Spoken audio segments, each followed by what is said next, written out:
कल्पना करो, अरब सागर की शांत लहरों के नीचे हजारों साल पुराना एक ऐसा शहर छिपा हो जहां कभी स्वयं भगवान कृष्ण रहते थे।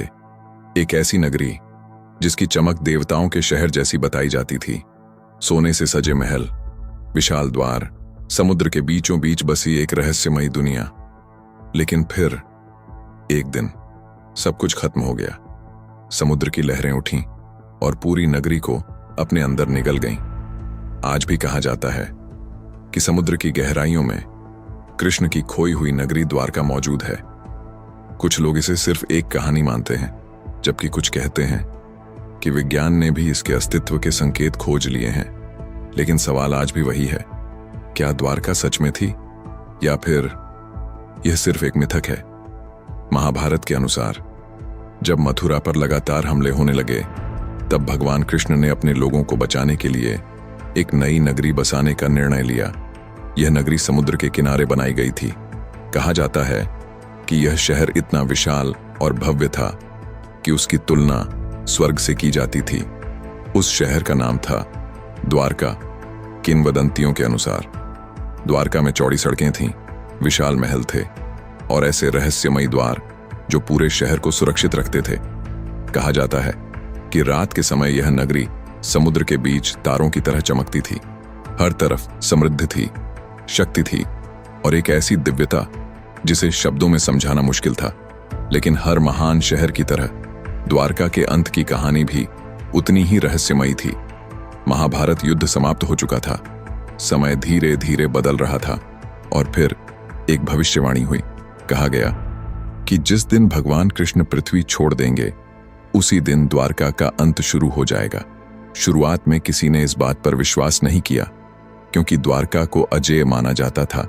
लेकिन फिर वह दिन आया जब भगवान कृष्ण ने इस संसार को छोड़ दिया और उसके कुछ ही समय बाद समुद्र की लहरें अचानक बदलने लगीं।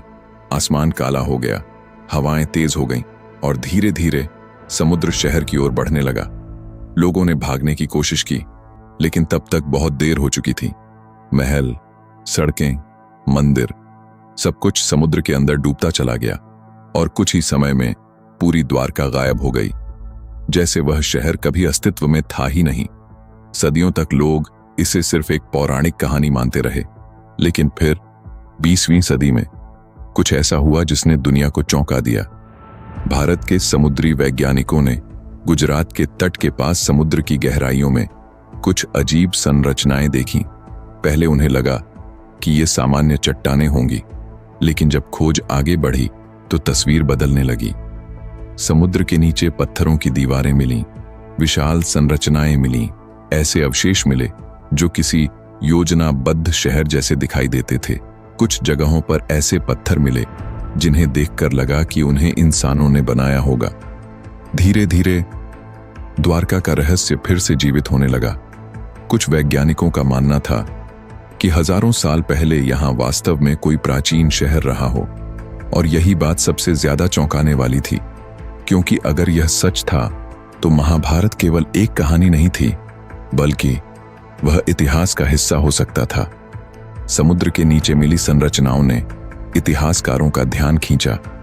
कुछ लोगों ने दावा किया कि यह वही प्राचीन द्वारका है जहां कभी भगवान कृष्ण का राज्य था।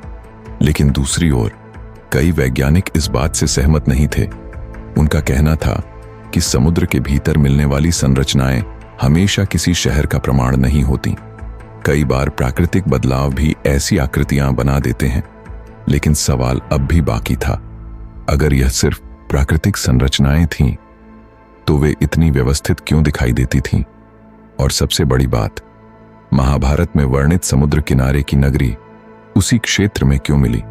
जितनी खोज बढ़ती गई, उतना ही रहस्य गहराता गया। कुछ गोताखोरों ने दावा किया कि समुद्र की गहराइयों में उतरते समय उन्हें ऐसा महसूस हुआ जैसे वहां अब भी किसी प्राचीन दुनिया की ऊर्जा मौजूद हो। कुछ ने कहा कि समुद्र के नीचे अजीब आवाजें सुनाई देती हैं, जबकि कुछ लोगों का मानना है कि द्वारका आज भी पूरी तरह नष्ट नहीं हुई, बल्कि उसके कुछ हिस्से अब भी समुद्र के नीचे सुरक्षित हैं। कल्पना करो, अगर एक दिन समुद्र की गहराइयों से पूरी द्वारका खोज ली जाए तो क्या होगा? क्या इतिहास बदल जाएगा? क्या दुनिया को यह मानना पड़ेगा कि हजारों साल पहले भारत में ऐसी सभ्यता मौजूद थी जो अपने समय से कहीं आगे थी?